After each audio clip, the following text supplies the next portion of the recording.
था जो क्यों ये तोड़ा, क्यों ये डिमोनलाइजेशन किया। ताई मेरा भारत का मुसलमान होने के तरफ, एक छोटा सा मुसलमान होने के तरफ अल्लाह को ऊपर लाखों लाखों शुक्रिया कर रहा है जो ये मेरा जो मन का बात है ये पूरा होने चाहिए।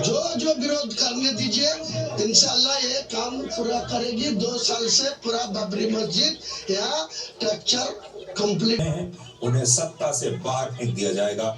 इसका मतलब है कि पश्चिम बंगाल विधानसभा चुनाव में ये बाबरी मस्जिद एक बड़ा मुद्दा बन सकती है।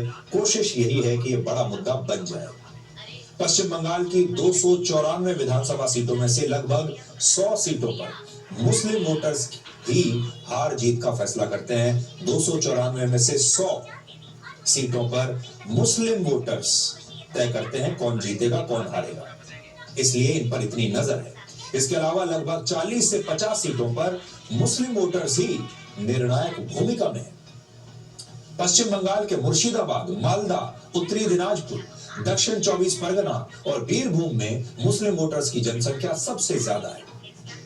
और ये वो इलाके हैं जहां कई सीटें तो ऐसी हैं जो हम आपको दिखा रहे हैं जहां 50% से ज्यादा मुस्लिम वोटर्स हैं। और इन इलाकों की कई सीटों पर जो आप देख रहे हैं 50% या उससे ज्यादा मुस्लिम वोटर्स हैं और वहां पर हिंदू वोटर्स अल्पसंख्यक बन चुके हैं।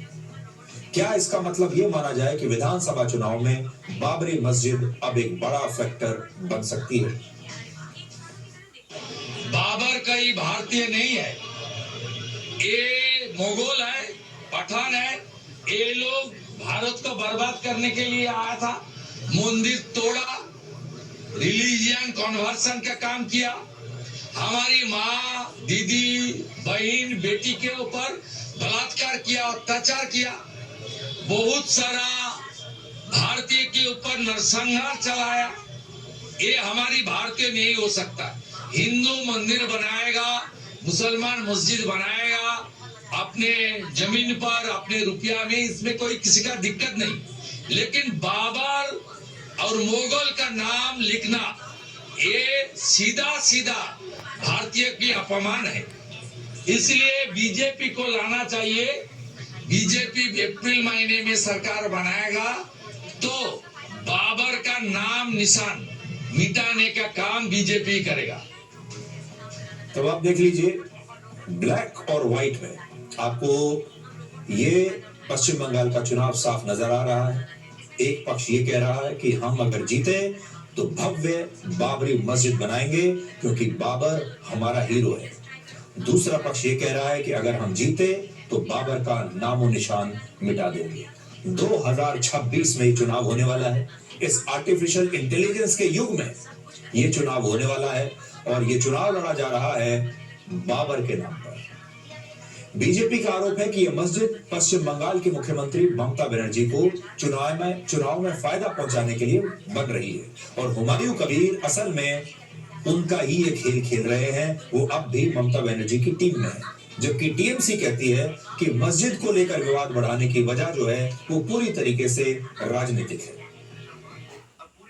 इस मुल्क में कहीं भी मस्जिद बने कोई रोक टोक नहीं है, लेकिन कोई बाबर और गजनी के नाम पर मस्जिद बनाएगा तो ये कहीं से भी स्वीकार नहीं है। हुमायूं कबीर टीएमसी का ही विधायक है। हमारे देश में हमारा संविधान है, लेकिन कानून को हम कितना मानते हैं अब जरा उस पर नजर डालिए। आपको याद होगा बाबरी मस्जिद और राम मंदिर का जो विवाद है ये सुप्रीम कोर्ट तक गया था। सुप्रीम कोर्ट ने एक आदेश सुनाया था। सुप्रीम कोर्ट ने अयोध्या में राम मंदिर बनाने के लिए सिर्फ 2.77 एकड़ जमीन दी थी, जिस पर राम मंदिर बन चुका।